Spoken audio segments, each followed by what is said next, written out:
Por aqui a gente segue para falar sobre eleições com o nosso tabuleiro eleitoral, com o Pedro Duran.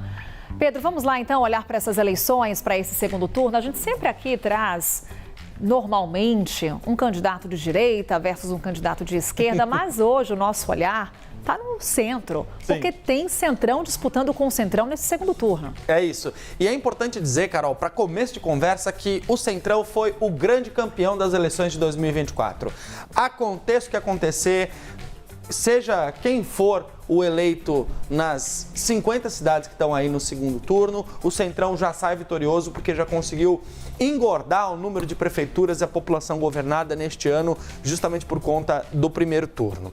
A gente começa mostrando a situação em Porto Velho, onde a gente tem dois ex-deputados disputando, que é o Léo do Podemos e a Mariana Carvalho do União Brasil. Perceba que aqui tivemos uma inversão de posições. A gente começou a semana, falávamos de Porto Velho e agora nós temos, portanto, uma inversão. O Léo passa à frente da Mariana Carvalho, alcança 51% e a Mariana 49%. Então a gente tem aqui de fato uma mudança de lado. Podemos, que é um partido tradicionalmente do Centrão, União Brasil, que é um partido tradicionalmente do Centrão, coligação, aliás, uma aglutinação inclusive do PSL com o Democratas. PSL que foi inflado com o bolsonarismo e o Democratas, que é um partido tradicionalmente que tinha um espectro mais ligado à direita aí. Portanto, agora um novo cenário em Porto Velho. Situação bastante apertada por lá. Essa vai ser uma eleição interessante da gente acompanhar. E não é só em Porto Velho, né? Temos mais uma capital em que o Centrão está em destaque. Vamos girar aqui o nosso tabuleiro eleitoral. Olha só, Campo Grande, nós temos a Rose Modesto do União Brasil, que por boa parte do tempo no primeiro turno ficou à frente, agora com 53%, e a Adriane Lopes, que é a atual prefeita do Progressistas, com 47%.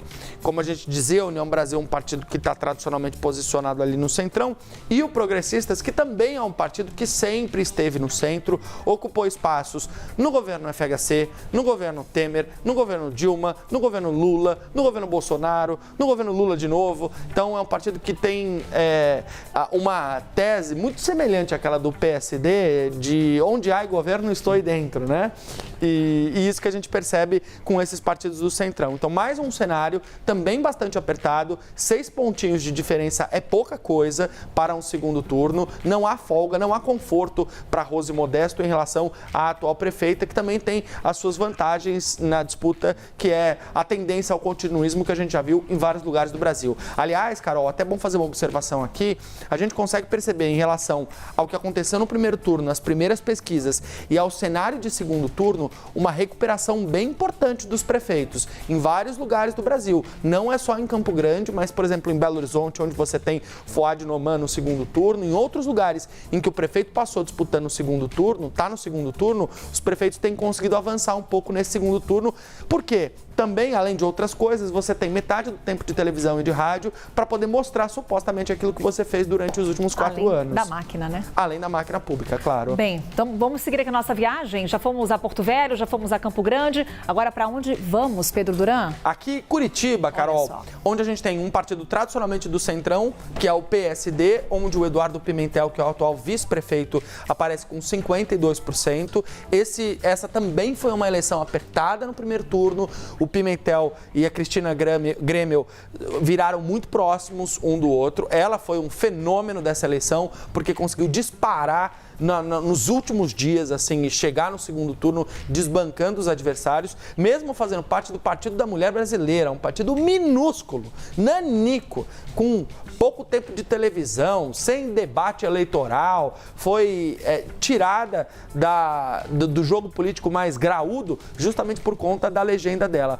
Mas, por conta da raiz bolsonarista, do ímpeto bolsonarista, da característica da candidata, ela conseguiu um apoio muito significativo. Então aqui você tem 2 partidos que são tradicionalmente de centro. O PMB não é um partido classicamente do centrão, até porque não tem tamanho, é um partido muito pequeno. Mas ainda assim, olha só, mais uma disputa apertada. Estamos falando aqui de 4 pontos de diferença entre os 2 candidatos. Aqui nesta eleição também a gente pode ter uma surpresa no resultado do segundo turno. E não é só capitais, também vamos agora para São Bernardo do Campo, ABC Paulista. Os números dados que o Pedro Duran nos traz. O Marcelo do Podemos com 51%, mais um representante desse grupo político do Centrão.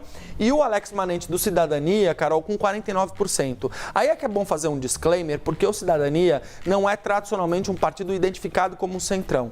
Conversava com o Vinícius Alves, diretor do IPESP, é bom que você diga, o IPESP é um instituto seríssimo que faz o índice CNN, que baliza os nossos cenários para o tabuleiro eleitoral. E há, por parte dos analistas, daqueles estudiosos, acadêmicos, políticos, uma discussão muito grande sobre quem está ou quem não está dentro do Centrão. Quem está à direita, quem está à esquerda, quem está no centro.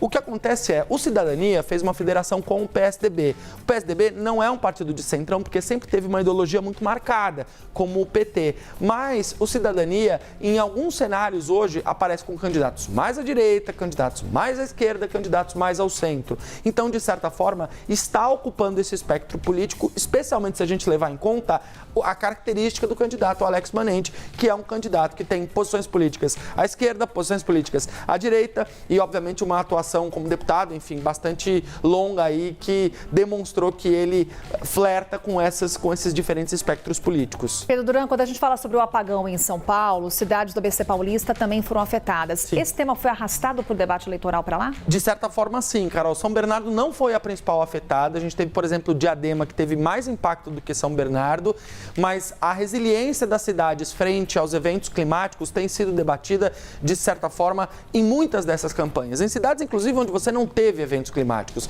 Isso apareceu, por exemplo, em Rio Branco, no Acre, que foi inundada no início do ano. Isso apareceu muito fortemente em Porto Alegre, na disputa entre Maria do Rosário e Sebastião Melo no primeiro turno. Agora, no segundo turno, essa eleição ficou um pouco mais polarizada entre Lula e Bolsonaro. Isso também aparece na discussão do ABC Paulista, Santo André, São Bernardo, São Caetano. No caso de São Bernardo, uma cidade que é muito peculiar nesse cenário eleitoral, porque, para além de ser uma grande cidade da região metropolitana de São Paulo, é também um dos berços do PT, o Partido dos Trabalhadores, que não conseguiu avançar para o segundo turno, não teve sucesso nessa eleição lá na cidade de São Bernardo.